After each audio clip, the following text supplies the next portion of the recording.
France Inter. Et nous sommes au large de l'Australie, à bord d'un navire de croisière, vous l'entendez, où le voyage a failli tourner au cauchemar. Ouais, jusqu'à hier soir, le très luxueux Viking Orion et ses 800 passagers étaient bloqués dans les eaux internationales au large d'Adélaïde. Interdits d'accès dans les ports australiens pour cause de champignons marins sur la coque. Les passagers ont attendu 7 jours avant d'avoir pu accoster.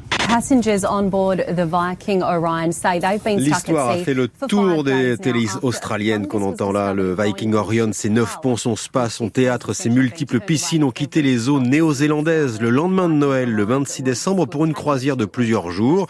Mais lorsque le capitaine du navire demande à accoster à Christchurch en Australie, eh bien, refus des autorités maritimes. La coque est en fait contaminée par une excroissance marine qui a poussé sur le bateau. On appelle cela la biofoule, une accumulation de micro-organismes, de plantes, d'algues ou de petits animaux. Autrement dit, des biosalissures qui menaceraient l'écosystème, un risque biologique a estimé l'Australie. Le navire s'est donc vu refuser d'accoster à Dunedin, puis à Hobart, puis à Adélaïde. Une semaine d'errance avant que les autorités australiennes ne finissent par accepter de laisser le Viking Orion entrer dans le port de Melbourne. C'était hier soir, mais à la condition toutefois que des plongeurs professionnels nettoient d'abord la coque en haute mer, dans les eaux internationales.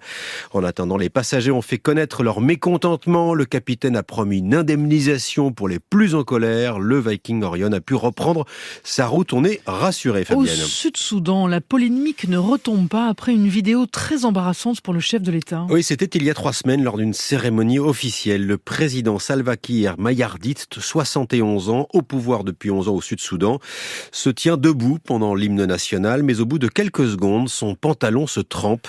Le président surine dessus en direct à la télévision publique. Le caméraman détourne la caméra, mais c'est trop tard.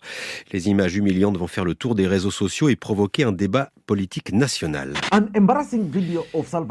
Il y a ceux comme ici qui moquent le chef de l'État et qui voient dans cette séquence la preuve que la santé fragile du président sud-soudanais l'empêche désormais de remplir sa tâche. D'autres, au contraire, estiment qu'il aurait fallu couper ce passage par respect pour la fonction et pour l'homme âgé. Le débat est vif, au point que les hypothèses les plus folles vont circuler sur les reporters qui étaient derrière la caméra ce jour-là. Ils auraient été recherchés par la police, ils auraient disparu. Certains auraient même été retrouvés morts, suicidés. Autant de fausses informations, heureusement démenties par l'association des journalistes soudanais.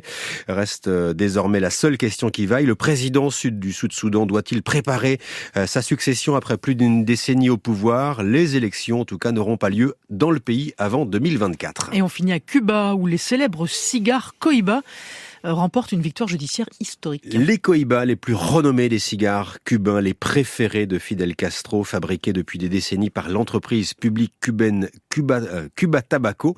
Eh bien, la marque Cohiba aux États-Unis, eh bien, elle n'était pas détenue par les Cubains, mais par une entreprise américaine, General Cigar, qui avait déposé le nom Cohiba depuis 1978 et qui commercialisait ses propres cigares sous le nom de la célèbre marque. Un vol commercial dénoncé depuis des décennies par la Havane, qui avait entamé des démarches judiciaires en 1997 pour récupérer le nom des Cohiba.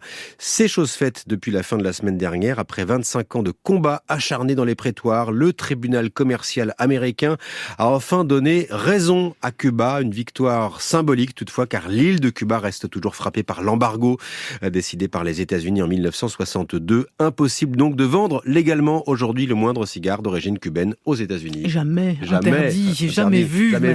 Jamais. Sébastien, merci beaucoup.